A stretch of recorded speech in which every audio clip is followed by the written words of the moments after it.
When people think baseball, they think home runs. However, baseball is not the glamorous and perfect sport many think it is.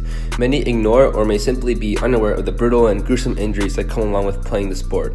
In the 2018 season alone, there were about 700 players put on the injured list recorded throughout the 162-game season. One of the 700 to fall victim to the injury list was Aaron Judge. Aaron Judge was in his sophomore season after completing what might have been the greatest season a rookie has ever had in Major League Baseball history. He finished with 52 home runs in the regular season, which was a rookie record, and won American League Rookie of the Year and finished second in American League Most Valuable Player voting. Better yet, he led a young Yankee team that was not supposed to make the playoffs to Game 7 of the American League Championship Series, just one game away from the World Series. But in the middle of the 2018 season, on July 26th, Judge was drilled by a 93-mile-per-hour fastball straight to his right wrist. Kansas City Royals ace Jacob Junis did not mean to do it intentionally, but pitchers often lose control on some pitches.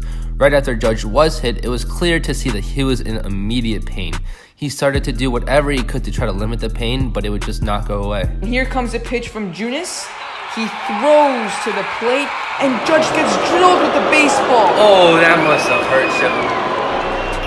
Now, the specific injury which Judge actually suffered was a chip fracture of the right wrist, or the ulnar styloid bone. Now, this injury is not like that of Tommy John's or CTE or any of the fatal injuries, regarding the fact that this type of injury usually does not require surgery. And this type of injury is not known to come with any long-term side effects like CTE.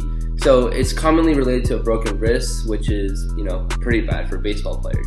The styloid process of the ulna is found at the distal end of the forearm, as you can tell by this picture over here. The baseball impacted the area in such a way that it completely shattered the bone, causing a fracture.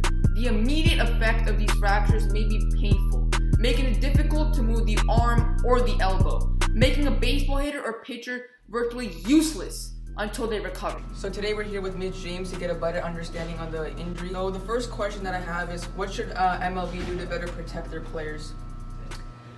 Okay, I think that maybe Major League Baseball could have pitchers maybe wear helmets. The balls come back pretty fast, and as in the softball, we wear face masks. So having maybe a helmet or something for the pitchers in Major League Baseball may help at least a little bit with the head injuries. And the next question I have for you is that what should players do to better protect themselves? I think almost, agreeing to wearing that. I think a lot of them probably wouldn't want to, and I think, just understanding that this is a huge problem that some people have. Because with other injuries, like overuse injuries and stuff like that, I think for the most part, they do a good job of making themselves come into play when being in shape.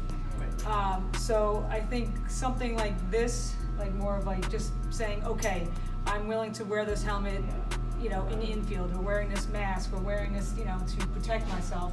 I think that's, a lot of people wouldn't want to do that just because it's not, right. It was never in the game. They don't want to, do it anymore. They're too macho. Thank you. The hit by pitch talks for itself, but to really put this injury into perspective, let's look at some numbers as to just how dangerous and how much force really impacted Judge at such a small surface area. Now, the ball hit Judge's wrist at a force of 93 miles per hour. Now, the average 90 mile per hour fastball takes around 0.4 seconds to reach home plate, leaving the batter almost no time to react. Now, when the ball actually hit Judge in the wrist, it took 0.007 seconds for the ball to come to a complete stop. Now, by using our calculations, Judge experienced about 142 G's of force, and worse yet, he experienced 8,611 newtons of force directly onto his bone, enough to fracture his ulnar styloid bone. Now, to put that into perspective, that is 1.7 times the force of getting hit by a sledgehammer. Now, when a player gets injured in the MLB, a team takes immediate action and decides what they want to do. An injured player will usually show they're injured by the way they act, like the way Aaron Judge, shook his wrist after he got hit. So sometimes a player might be able to hide the injury if it's not severe enough and continue to play in the game. But if a team does realize something is off, they might take him in for a few tests to see if anything is wrong.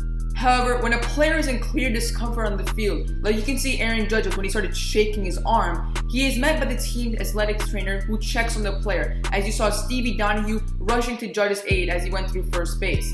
He asks the player a few questions and feels the injured area to make sure that something is not severely wrong. If the manager and trainer come to a mutual agreement and think it's okay to keep the player in the game, they will do so. However, if they feel like the player is not too good to stay in the game, they'll take him out and is sent for further testing. For example, Judge was sent to New York Presbyterian to get an MRI.